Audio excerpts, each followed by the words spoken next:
Welcome to Spirit Uncensored. Thank you so much. I love this is officially our biggest turnout yet, so I'm super excited about all of this, and also want to tell you all that we will be having a we won't be doing an official collection, and so in this experience we invite you, we will be putting the collection options in the having the option for you to provide a link and send your link as is. So it's all up to you. If you are enjoying this experience, we invite you to make a donation on our website. And first, I'm going to pray us in. And I'll let you know that we are an interfaith organization. So love is our religion. That is what we teach. And I come from the New Thought practice, which is this idea that God is all there is, and that we live in a cause and effect universe. And so to me, that is a very interfaith kind of teaching, and the prayer itself is in that New Thought teaching. So I invite you to join me in this experience of prayer by getting comfortable wherever you are and bringing up your own idea of who and what God is, knowing and recognizing that all there is love. All there is life. And knowing that each one of us, however we define God, however we express God, whatever our religious tradition is the right and perfect religious tradition for us. But I'm grateful that we are coming together from different traditions to know and recognize and understand that a good is taking place in the world, to choose to participate in a conversation with my mother and I, and really be open to this idea that the Black identity is not defined as any one individual way, that each one of us has the opportunity to expand our minds, to learn more about each other, to learn more about the experience of identity. And I know that this experience itself is blessed and a blessing. And so in gratitude, I just speak this word, knowing it's done. I affirm this by saying, and so it is, amen. And so it is. Thank you. So as I mentioned, Liza Marquez is our moderator. And what that means is that she is going to be monitoring the comments. So every Spirit Uncensored event in general, even when we are live in person, they are designed to be interactive. So usually, even though we're in a congregation and I am on a stage and there's another a musician question. up There's up a bunch with of hard-boiled eggs in here.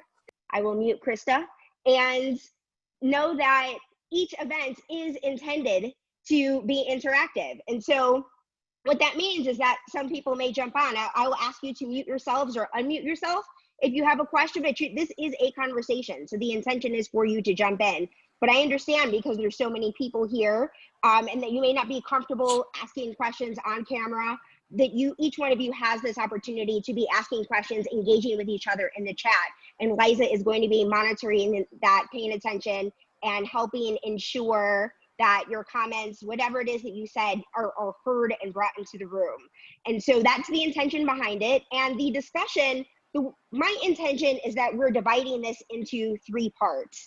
And when I say this, that we're dividing it into 3 parts, I mean that I am doing this very kind of, I would say, just the way that I do it. So it isn't going to be that someone, this discussion is too, we have to get to the next part. Like, I'm not going to be crazy about the whole thing. It's intended to be a free-flowing discussion.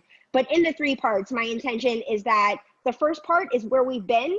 So this will be more of a 15-minute section between my mother and I talking about our relationship to each other, what brought between 0 to 39. So that's a giant space of time for 15 minutes, but we'll get to what we get to. And then we'll be where we are now in this experience of the civil rights revolution that we're living in, how it is affecting us right now, what we are doing right now, and where we intend to go. And as I said, the floor is completely open. So you are more than welcome to ask questions, to jump in, to engage in what's happening with us. And so with that, I am going to introduce my mother. You want to wave, Mom? Shari Roth. Shira is her Jewish name. She was born Sharon J. Hawkins. And Frost is my father's. And actually, my mother and father changed their name to Frost together at the same time. Fun story that happens before my 39 years. And it's so challenging to introduce your mom. I mean, what I can say is that if I was going to choose a parent for myself, she would absolutely be my number one choice. I have never met another person on the planet that I wished was my mother instead, or anything like that. And even in those horrible teenage years when everybody is comparing about their moms, I was trying to think of things that I can be critical about her for, but she was just that kind of perfect parent. And when I say perfect, in fact, she often quotes Mary Poppins by saying practically perfect is her intention, is recognizing that perfection involves imperfection as well. She is who introduced me to these ideas of knowing that doing your best is the best thing that you can do. And the C word, which was can't, honestly, everything, anything anybody could ever wanted for a parent, she provided. And what's interesting is at the time that I was born, mixed race children were not terribly common. I met one other mixed race person for the first time when I was 8 years old at a camp that I went to in Evanston. And Evanston, Illinois is notorious for having more mixed race people in the Chicagoland area than anywhere. So it makes sense that that's where I met my first one.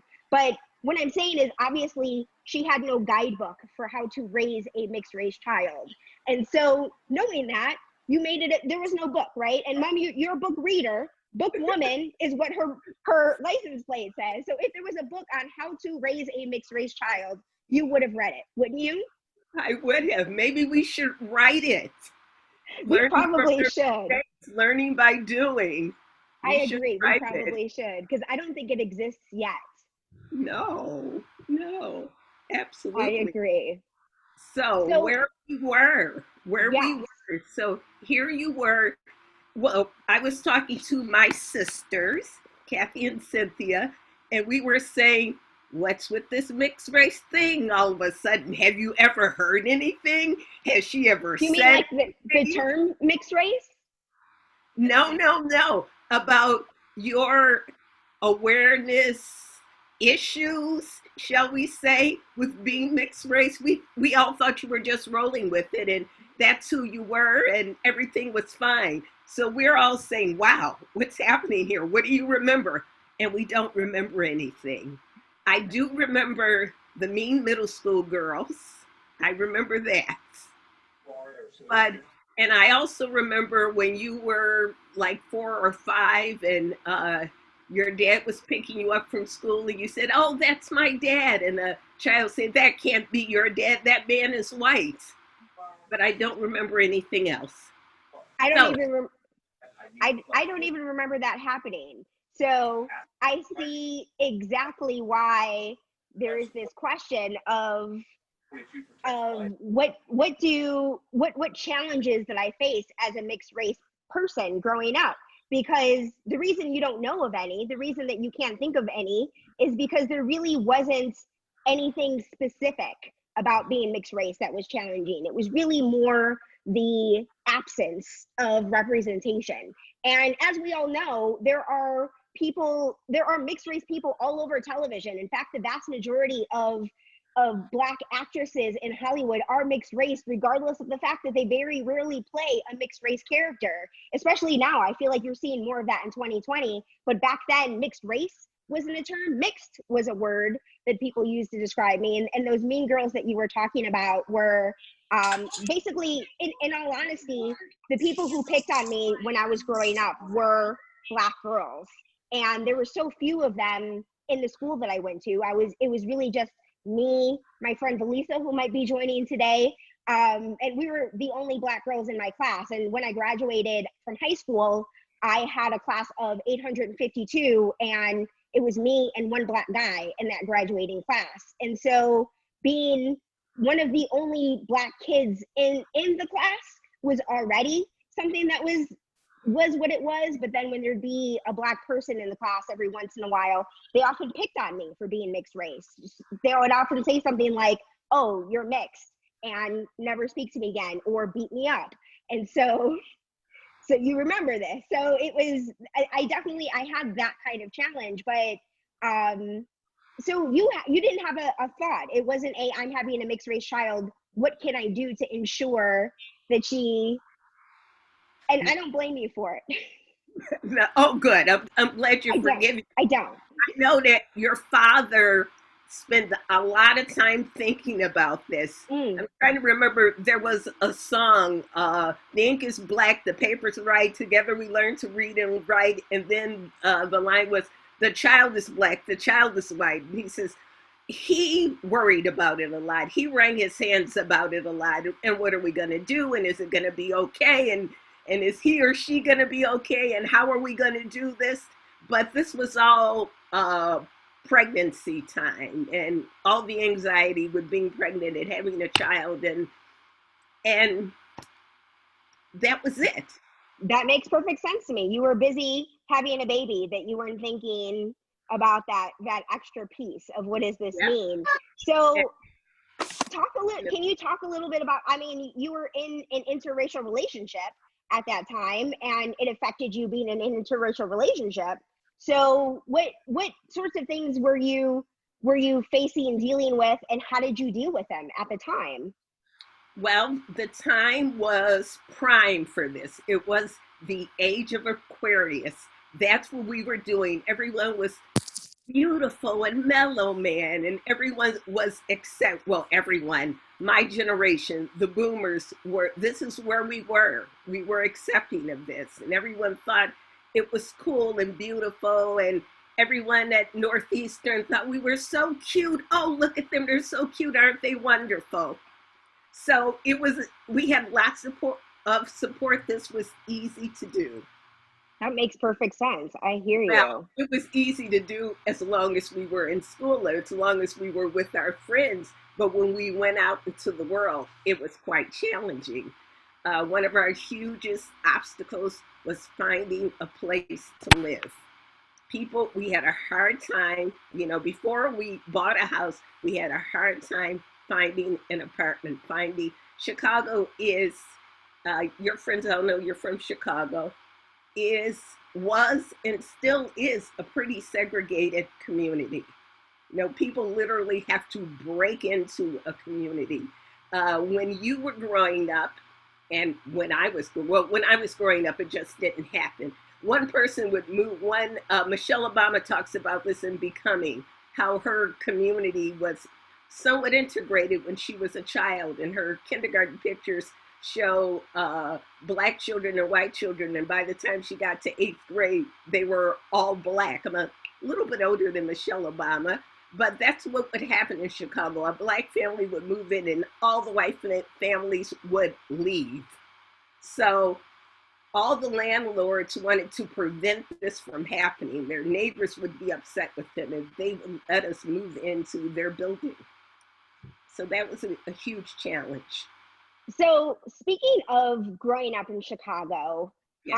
I would love to talk about how, and I learned this from you late after the fact of how you were bused to Roosevelt School and how you developed a relationship with the Jewish community then, because people often ask me which one of my parents is the Jewish parents, and I have to say both of them. That you are Orthodox Jew, and so if you could talk a little bit about your journey and your relationship as a Orthodox Jewish woman. I would love that. And I'm sure Okay. they would too. Okay. Art loves to say that you have a Jewish mother and a Jewish father, and you are not Jewish. It Yes. was, I say this to people all the time. I did one of these forums about racism in the Jewish community, and yes, it does exist. They're still white. They're still a victim of their circumstances and their surrounding.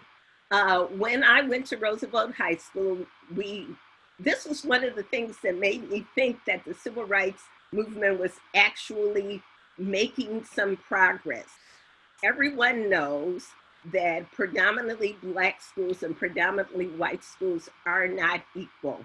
My boyfriend, my high school boyfriend, went to the neighborhood school.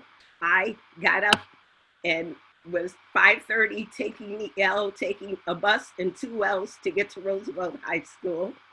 And my high school had advanced placement, chemistry, physics, geometry, they all had trigonometry, calculus. My boyfriend's school did not have that.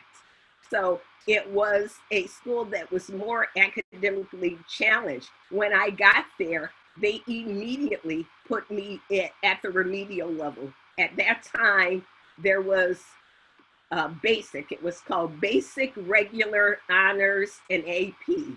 And all of the African American kids who came, I think there were 6.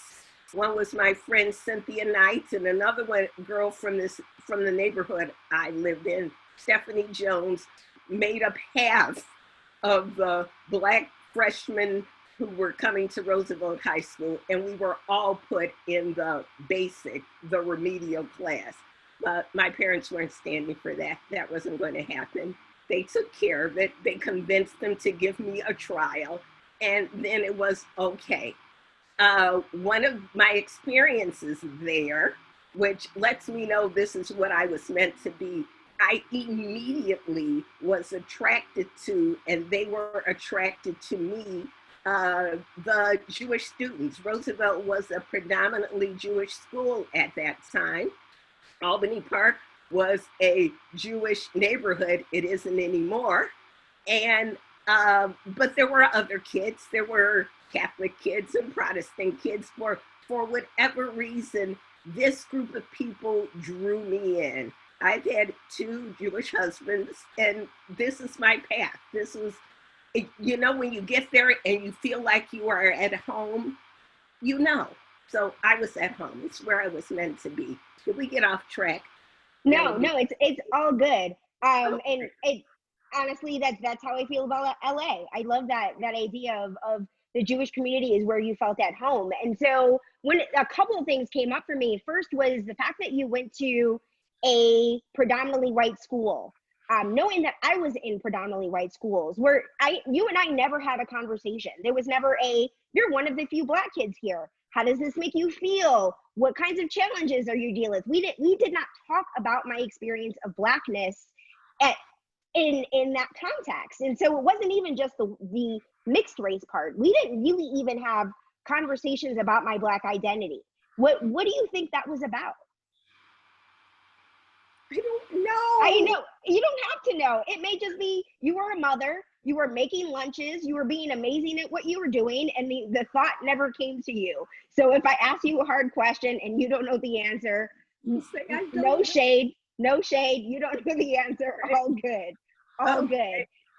So the other thing that kind of, because is a kind of tag along question to that, is the talking about being placed in remedial classes. When we moved to Schiller Park, when you bought that house, when you stopped dealing with with apartments in Chicago and bought a house in Chicago, Schiller Park, when we moved there, I was placed in remedial classes on the first day. And I didn't actually need you. I argued and demonstrated that I should have been not in those classes on my first day, but I came home and told you about that experience. And there were other things, like I had that teacher that gave me 100% B on tests, and you would go and have to argue with that teacher. So what was it about the racism that you saw me experience but chose not to confront then? Do you feel like there was a conscious decision to keep me from it, to protect me from it? What do you think? And again, if you don't know, you don't know. I get it. It was a while ago. I think it is all protection. That's what mothers do. They don't want their children to be harmed. They don't want their children to feel pain, which of course is not a good way to do things. You need to feel pain. You need to learn how to get over it. You need to know how to cope with it. But lots of parents feel this way. If I can do something to make it easier, better, spare pain, they do it. And that is the kind of mother that I am. It's hard when you are an adult, and it's none of my business now. I can't do anything about it now. But when I was still taller than you, I still am a little bit taller than you. I could do that. I could charge in there and I could say, not my child. This is not going to happen. So that's what that was about, protecting you. I hear you. And so go ahead. Well, making sure that you had the best life that we could provide for you. And part of having the best life is a life with as little pain as possible. And I feel like that inspiration of living my best life is something that people think of me as best day ever, living my best life. Like, I am associated with this. So I appreciate you focusing on these values that I completely continue to benefit from, and as a minister wave the flag for. And I feel like it's a great transition to where we are now, because honestly, what I now realize is because you and I haven't ever had conversations about our Blackness. What happened with for me, it was the riots in LA, the weekend that I'm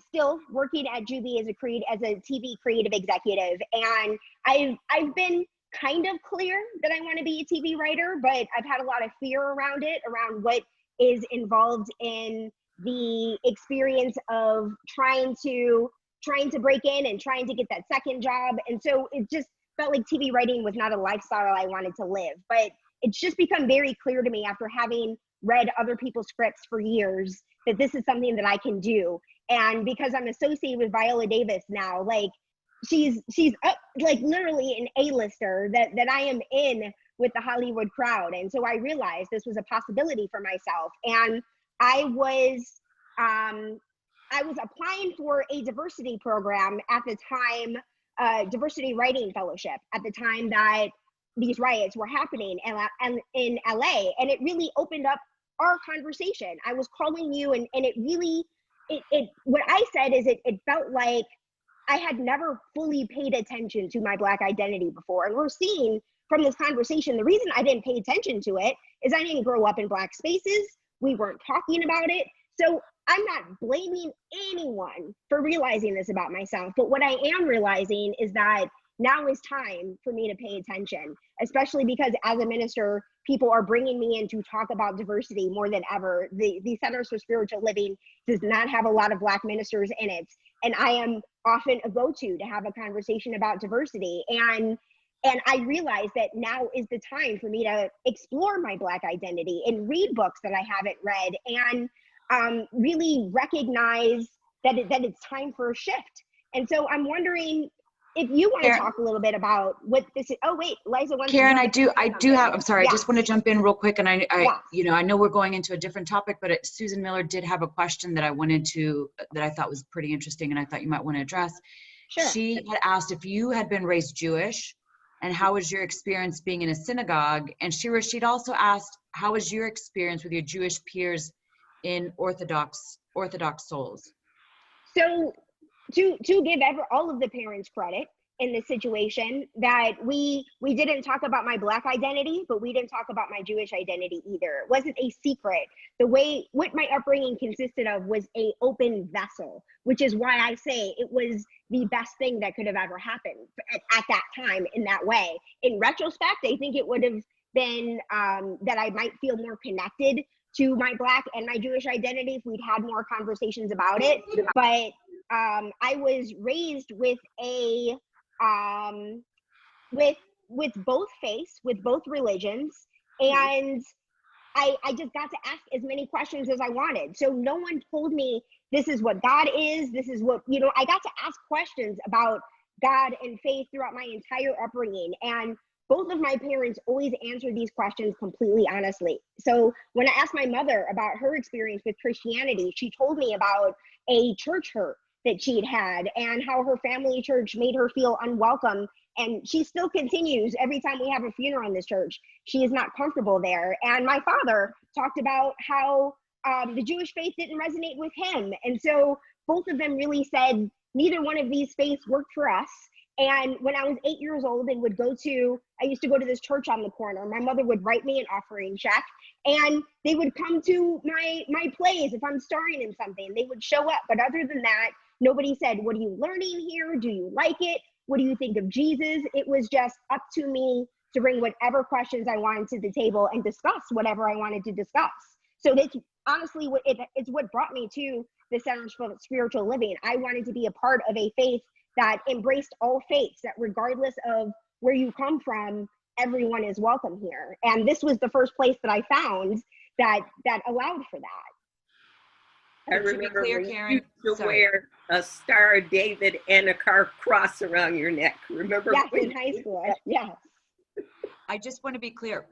So did Yeah. you'd never attended a synagogue? You never, even though there was questions that could be asked that you My, know, you went to your parents for, did you actually attend a Jewish service? my cousin Stevie and my cousin Jeremy both had bar mitzvahs, and so I went to those bar mitzvah services. And those happened to be the only family events that we had in synagogue. So I talked about the Black Family Church. We had every funeral there. We I don't, there are just things there. I went to that church 3, 4, 5 times a year. The Black side of my family is a lot more connected with the church that they were born and raised in, and I have no clue what synagogue my Uncle Gary is on, so I think he can jump in if he has some relationship. I have no idea what their Jewish upbringing looked like. I never visited a synagogue of any kind. No one ever talked about what it was like growing up Jewish. And I never asked. They were pretty non-observant and secular. You also went to Auntie Lenie's bat mitzvah and Stevie's confirmation. And I think we were at a Friday night service. We were at Auntie Lenie's house and went to a Friday night service when they did that breakaway show for a while. Yeah, that was it. No other. And you had a question for me, Liza. Can you repeat that question? Yes, of course. The question that I have also from Susan Miller, which is, Shira, how is your experience with your Jewish peers in Orthodox souls? What's mom doing? Then or now? I'm just going to say this. Thank you, Patricia, for muting. She didn't specify. If you want to talk about both, I think that would be wonderful. Okay, when I first connected with the Jewish community, I was 12, 13 years old, freshman in high school, and they were not Orthodox. Looking back on it now, I know they were not Orthodox. I would sometimes have Friday night Shabbat dinner with my high school friends, and their mothers would put on the lace and light the candles, and we'd have dinner, and then we'd go to the movies. If they were Orthodox, there'd be no going to the movies on Friday nights. It is, if you're going to do it, then you are going to do it. You're going to learn about this, and you're going to find out all there is to know. You're going to celebrate the things that resonate with you, and think about and learn more about the things that I find puzzling. There is a lot of things that I find puzzling, and it's an opportunity to learn, and I embrace it. Thank you. Mm-hmm. Thank you, Susan. So we were talking before about how these events specifically have changed and inspired us. And I talked about what I noticed and how I started taking action back in May. What changed for you? What inspired you?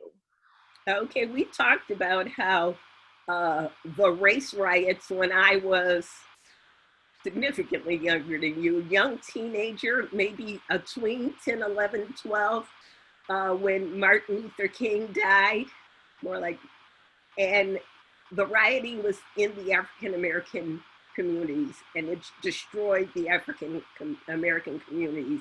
Now, everyone say, oh, look what they did, too bad on them. And now everyone is paying attention. They are hitting places where it hurts people. People are watching, people are looking, people are saying, my, look at this, what are we going to do? It caught everyone's attention now. It was hopeful after Martin Luther King was assassinated and those riots. That's when we had, the permissive transfer. So African-American kids who wanted to go to a better equipped high school could do that. I had lots of scholarships. You had no scholarships, even though your test scores were higher than mine. You had no scholarships. I had lots of scholarships. I had 3 full scholarships when I went to college. And those are gone now. All of those government efforts to achieve some level of equality has eroded. So I thought things were going to get better, but they've actually gotten worse. They've actually moved back. So it's calling us to account for what has happened. We were making progress. We slammed on the brakes. We're going in the other direction now.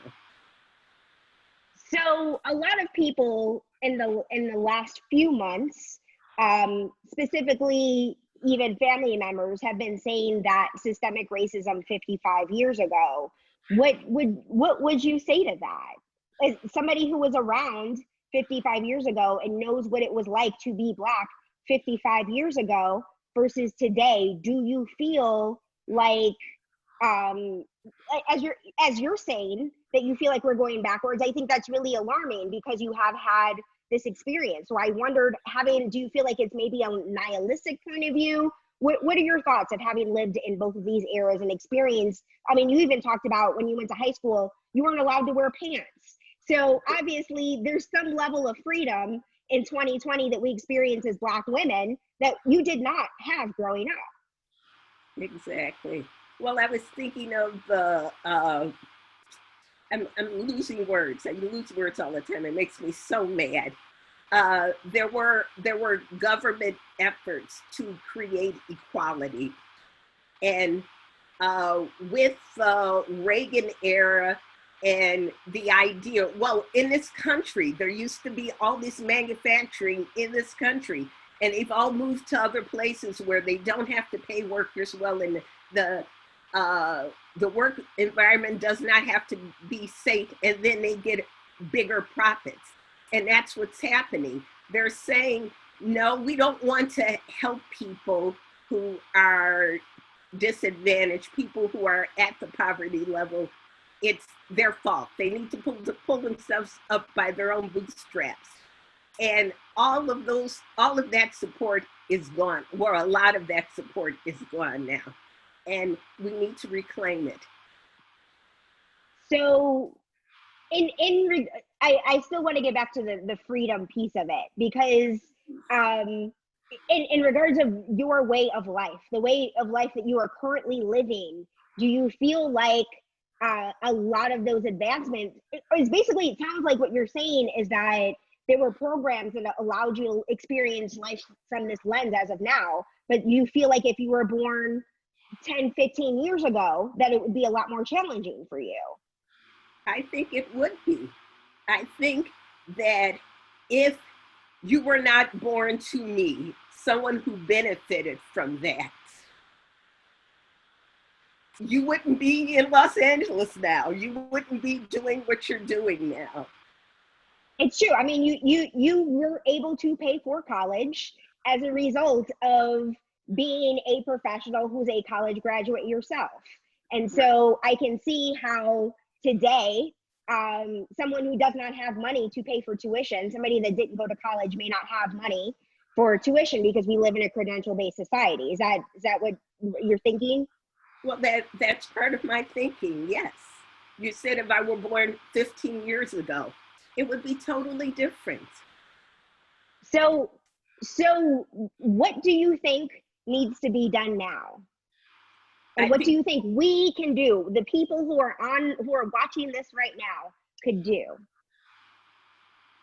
What do we need to do right now? I think what's being done right now, they are not letting it die. The protesters are not letting it die. Every day, somewhere in this country, people are calling attention to it. They are saying her name. The professional athletes, when did Colin Kaepernick take a knee? Was that 3 years ago, 4 years ago? Seems like it was 4 years ago. Now the NFL is supporting it. Now professional sports are supporting it. When Jacob Blake was shot 7 times walking away from the police, and we say there's no systemic racism, would a white man been shot in the back 7 times who was walking away from the police? Let's get back on subject. They didn't play. So it's that calling attention to it, saying, I see what you're doing and I'm not going to stand for it. So that's what we need to continue to do. Call it out. What you just mentioned from calling out a police presence, but there's more to call out, right? Yes. What more do you feel like needs to be called out? More needs to be called out. Well, the whole creating equality, the way that you create equality is you give everyone the same opportunity. I got that opportunity when I got scholarships. And because I had scholarships, I was able to send you to college. And the cycle goes on. So is affordable college education? Is that Absolutely. I talked about all the industry leaving the country so billionaires can have even bigger profits. So if you're going to survive in this country, you need a high level of training. You can no longer, like both of your grandfathers, you can no longer get a job and take care of a family with a high school diploma. Your grandfather drove a bus. Your maternal grandfather moved packages from one train to another. He was a freight router, yet he was able to take care of a family. Both of them were able to take care of a family. Well, your paternal grandmother didn't work at all. My mother did work when I think Cynthia was like 8 or 10. She went to work. I've been working since I was 12. It is what we do. So I wanted to talk a little bit about this book that I asked you to read. Well, I didn't ask you to read it. I think I just mentioned it, and it was 99 cents, and so we both bought it on Kindle. The Miseducation of a Negro, and I feel like I'm still only halfway through this book because every page is making me rethink the world that I'm living in right now. Can you talk to me a little bit about what ways that book has made you think differently or inspired you? And I'll talk about how it has for me as well. The scary thing about it is that this book is so old. What is it, 1939? Yes, it's written by Dr. Carter G. Woodson. Let me put that in the chat. Yes, the man who came up with the idea of Negro History Week that eventually evolved into Black History Month.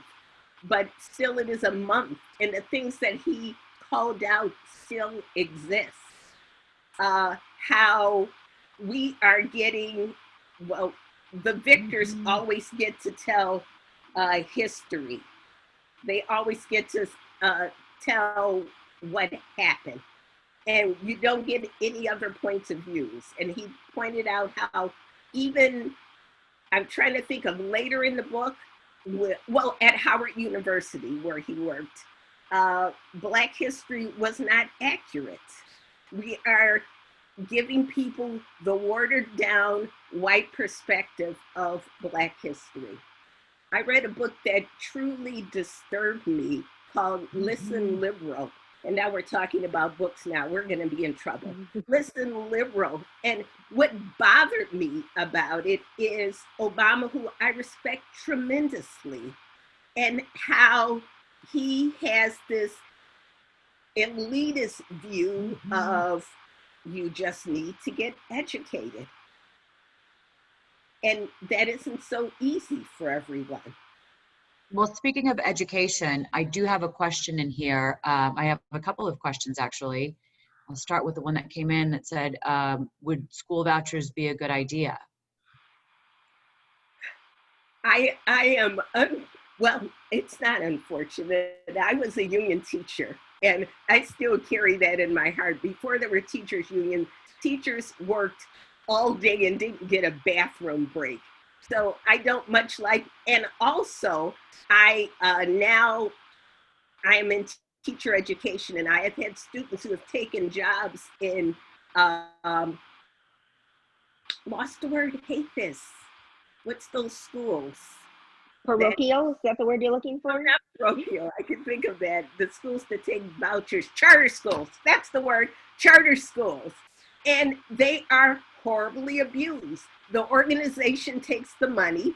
The teachers have to be there at 7 o'clock. They don't leave until 4 o'clock. They get no breaks. I coach teachers in charter schools. I think it's another way. It's a field that is disrespected, and charter schools continue to disrespect teachers. So I don't have a lot of enthusiasm for school vouchers. Thank you for the response. We have another question also. This is directed to you, Shira, as well. Do you feel that equity is as important as equality, more or less when it comes to ensuring everyone is on the same page? I think equity is the gateway to equality. I don't think you can get equality unless you get equity. What do you think, Kara? Yeah, that's exactly what I think. And it kind of got me back to the Miseducation of a Negro book. The part that stuck with me the most are partially about how Black teachers are ill-equipped to teach education, to educate other people, because not only were we not given, you weren't informed of the true Black history, but voices are erased from your education, and on top of that, what you're teaching is wrong. We talked about how when the internet has revealed all sorts of things, and somebody said, your mother is who taught me that story about Thanksgiving, and this is not really how it went. And so with the internet now having introduced truth that really defied what we grew up learning in schools. And there's a fair amount of teachers here, and other teachers who are on here, please feel free to jump in and add to this and contribute to this conversation. If you agree or disagree, feel free, especially if you're at a charter school or have a different experience in a charter school, feel free to chime in. But what was interesting, it was that if Black people aren't getting their own specialized education, where we're not taught that our beliefs are normal. It's what the standards that we learn are the white standards. And so that was really what was drawing for me, is recognizing that my beliefs are what normalized American beliefs are, but it is predominantly white. That I never really noticed the fact that Black voices were excluded from all things, from art, from science, from literally everything that we teach in our American school system today. So knowing that, what do we do with this, and how can teachers create change around this, or what can we see to make it so that we are, I feel like you can't really have equity unless you have a new education system, right? And overthrowing the education system. Now's a good time for that, though. It's a huge job.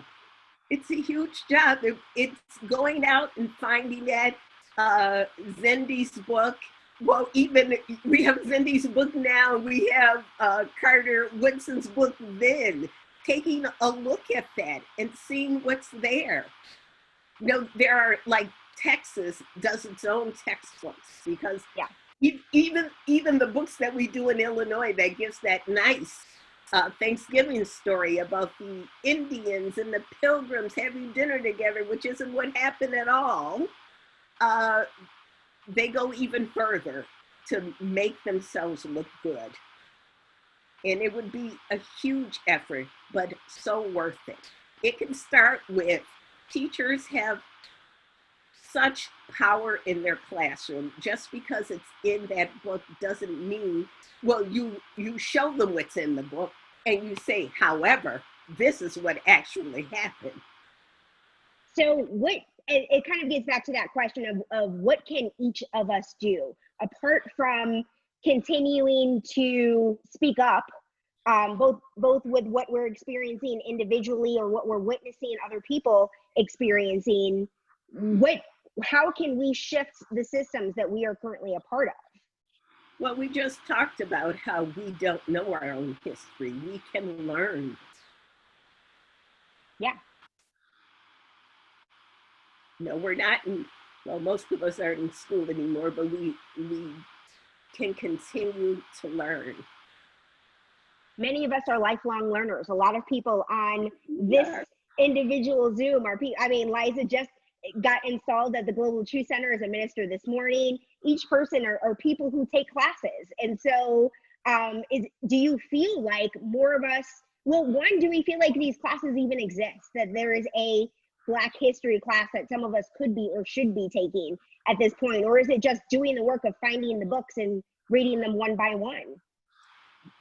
You remember what Carter Woodson said about the Black history class, is that Howard College, a historically Black college. So you can't rely on the institution to do that for you. You're going to have to do it for yourself. The Zindi book, look at references in the back of the book. That is a place to start. We're hearing more voices now. We need to pay attention. There are more books now. I read an article, always reading articles about authors, and she talked about how the publisher said, oh, we have an African-American author already. We don't need any more. We have one. And how hard it was for her to get her book out. So we need to find those books. We need to read those books. We need to listen to authors speak. People who look like us, who write books, who talk about their books. We need to be there when they talk about them, and continue to educate ourselves and educate our children and educate the people who we meet with and talk to, calling them on it when they're way off. And we can donate to Spirit Uncensored, which the link should be in the chat. That is a way to contribute to a spiritual organization led by a mixed race minister who creates spaces like this to exist. So we've just got about 5 minutes left of our discussion. So I wanted to announce that if somebody wants to jump into the discussion, say something, ask a question in chat, know that there is 5 minutes. And in 5 minutes, Sean Coleman, who will be leading our next October event, our Sunday Night Live events are on the second Sunday of month at 5 p.m. And Sean Coleman is leading a conversation about uretic consent, and they will be explaining that in about 5 minutes. So questions, Reverend Scott's got one. Reverend Scott wants to know what your thoughts are on reparations. That's a great one. Reparations. Yes. Wow. I think the people who, I think the best way to make reparation is to work toward equity and equality. I don't think that it's something that comes with getting a check in the mail for $10,000 or whatever. The people who this money was owed to are gone. And what we can do to help is work for equality. So, Sean looks like they agree with you. The way I think of movement towards equity is that me individually, I don't get to be the one that decides what we're going to do about it. And so if enough people got together and said reparations is going to be a thing and this is how we want it to look and we are proposing this to Congress, I am not going to be posting on Instagram that I am against this thing at all. My whole thought about reparations to me is that it's just unlikely, but just because it's unlikely doesn't mean that no one will figure out a way. There is no question of the fact that our family was promised 40 acres and a mule, that we have slave ancestry in our background, and that, you talked about with your individual experience. We actually didn't even mention the fact that you grew up in the housing projects of Chicago when you had to take those 2 buses at 5:30 in the morning to get to Roosevelt. And so there's no question that your immediate family was affected by the fact that you didn't receive the wealth of 2 acres or 40, that's a lot, 40 acres and a mule. So however someone figures out the math to say, you know what, let's never have this conversation in America today. Again, let's just decide that this is going to be the thing that we do to make up for the fact that we promised this to Black Americans and we never provided it. I think it would make sense for someone to do something so that this conversation does not keep happening throughout American future. But if it does, it does. You We know? are so far from that. It was a senator, I think it was Senator Kennedy, said that slavery was necessary. We wouldn't have the great America that we had today if slavery didn't happen. Was it Senator Kennedy? Do we know who it I was? think it was Senator Kennedy from New Orleans, right? Yeah. And you think, wow, and you're saying this and the TV cameras are there? So to get to reparation from those attitudes, that's a long stretch. It won't be in my lifetime. Maybe yours either. There's a comment here. There's a really great comment here. It says, not Roberto, Jess. I'm assuming it's from Jess talking about a former preschool teacher, how they implemented multicultural program at their school by bringing, it was really hard, to your points about books, finding books, and where there was characters of, different cultures, centrally Black and other minority as the characters. And, but I think here, this is the important part, is exactly what you guys said, was about like going out and doing this. So this, I'm sorry if it's Jess or Roberto, I think it's Jess. It's Jess. Saying Jess, okay, like taking an active role and saying, in my class, we're doing something on I'm doing a multicultural program. I mean, let's bring diversity into our conversation, so that we're all educated. And, education to me is like a skeleton. And it's our job to put the meat and the bones and the heart of all of it, Beautiful. And I think that's the way we have to really approach it. Mm-hmm. I love that. I think that's, so go ahead, Liza. Yeah. I was just going to say, there was another comment here about the charter school saying that there are pros and cons for both. And then it's really up to the parents' choice. Yeah. So we're at 5:55 as promised. Sean, are you ready to talk about our event next month with Euretic Consent? I know that Sean is on here. There you are. Sean, tell us a little bit about next month and what Euretic Consent means. Yeah, so I'll let you know now. When I say the definition, you're not going to have a full understanding, and that's okay. Euretic consent is a new term that I recently downloaded. It is the demand that others request permission for new things as a result of our freshly formed boundaries. And it's basically about now no longer being complicit in our own oppression. And not saying that this excuses the oppressors, not saying that this means that it's okay for people to continue benefiting from systemic racism and homophobia and heterosexist ways and things like that. But it is about Euretic consent. Thank you, Karen, for typing that in the chat.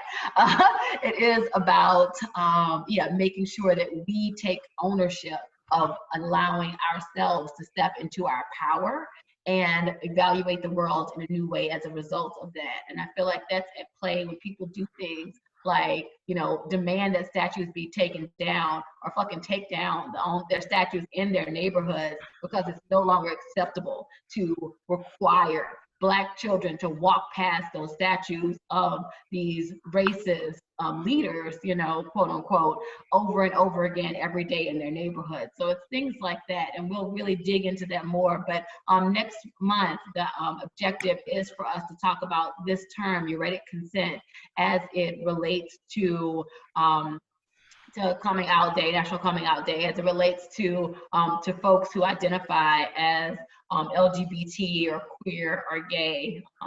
And just allowing people to have space to talk about that. And Karen, I'm sure, will link my video where I talk more about Euretic consent so people can have a clear idea of what this term is that I keep saying, how to spell it, and what it really means. Thank you, Sean. And I think that's a great follow-up, because what we're talking about now is how I personally got here, how my mom got here, what we intend to do next, what we want to inspire. And that next step of next month is really about the how. How do we show up as the people that we want to show up as? How do we show up as the change we wish to see in the world? And that's what Spirit Uncensored really is all about. And I love that Sean dropped our F-bomb as well to demonstrate that this is why we're called Spirit Uncensored, that God expresses as all things in all ways and in the language as well. So I really want to thank you, Sean, for that description, for being you and expressing yourself authentically. And really want to thank you, Mom, for showing up for this experience, bringing in all of these people that were very curious to participate in what it is that you had to say about all of this. So thank you so much for your time. Thank you for your openness. Thank you for your vulnerability. I'm sorry that I put you on the spot and asked you questions you don't know the answer to. They were really hard questions that I was asking. You know, it's, why didn't you think of this 20 years ago? How, I get it. You didn't think of it 20 years ago. That is what it is. But I appreciate your willingness to play and engage. Do you have any final words for us? Thank you so much for inviting me and pushing me. You were always the child that pushed me. I did so many things because I was your mother. I think I said that at your wedding. You did. Always pushed me. So, well, thank you for being open to being pushed and for being the best mom ever, so that I am someone who lives my best life and encourages others to do the same. That's what Spirit Uncensored is all about. So I invite you to join me in this experience of final prayer, reminding you that if you have enjoyed this, please make a donation on our website at spirituncensored.org/donate. So I invite you to get comfortable wherever you are. And I'm going to pass this to Liza to pray us out.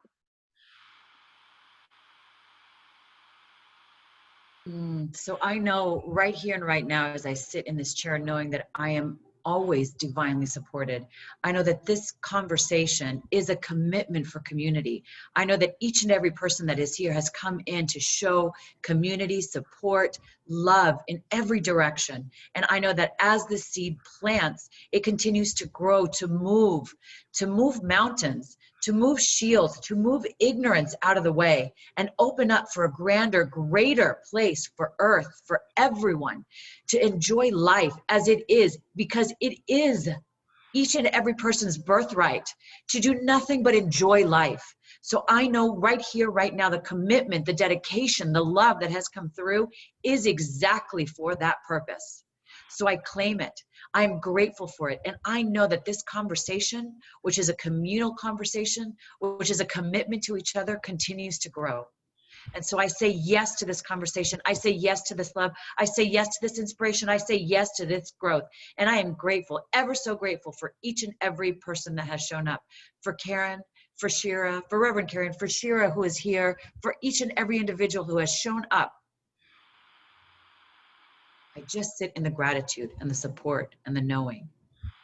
And I allow myself to just bathe in that glowing love, that glowing support, that glowing community, that glowing communication, the constant conversation.